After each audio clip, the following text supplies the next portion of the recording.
Magandang gabi po sa lahat. Luzon, Visayas, Mindanao, tayo nagbabalik dito sa aking munting channel po sa Mel Soriano TV 29 para mag-discuss ulit ng another coins. Ayan po. At ito ay ating hilig kaya tayo nagdi-discuss one by one kung magkano na ang kanilang mga halaga po. Ayan. Magandang gabi po doon sa nanonood doon sa aking FB page. Thank you so much sa lahat. Ayan po, dito naman po sa aking YouTube channel. Ayan, magpapasalamat ako sa aking mga subscriber po kung saan kayong dako ng mundo po. Thank you so much po sa lahat. Yun naman hindi nakapanood dito sa aking YouTube channel, hindi pa nakapag-subscribe pero nanonood. Ayan po, kung gusto niyo ang ganito mga topic po about coins, ayan po. Anyayahan ko sana kayong pwedeng makisuyo. Makipindot naman po sana ang ating notification bell, subscribe, and like para ma-update po kayo sa mga latest ko pang gagawin mga video po.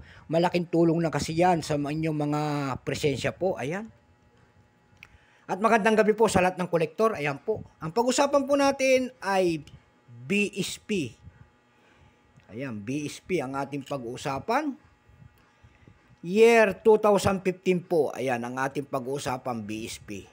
Makikita nyo po ang imahe po ng dalawang lalaki. Ayan po, nakaharap po sa kanang bahagi. Sila po ay mga bayani natin. Ayan, mga dakila natin bayani. Sila po ay sina Andres Bonifacio and then Apolinario Mabini. Engineer.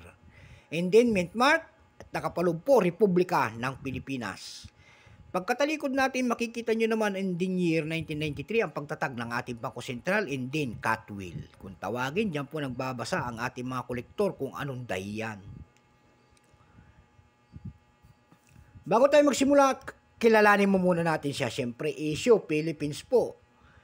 Period, Republic, 1946 up to date po. Type, standard circulation coins, years, 2000 hanggang 2017. Value, 10 pesos po. Currency, piso, 1967 up to date po. Composition po nito, by metallic aluminum bronze in center and copper nickel ring. May bigat po itong 8.7 grams. May haba pong 26.5 mm. May kapal po naman itong 2.14 mm. Hugis po, syempre, bilog. Orientation nito, middle alignment.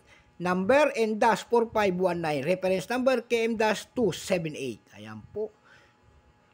Kung tawagin po itong year 2015 po ng ating mga kolektor, ito po ay reverse die 3B. Ito lamang po ay 5%. Ayan po. 5% lamang. Wala pa pong mintage kung ilang piraso at ito'y ating ginagamit pa. Ayan po.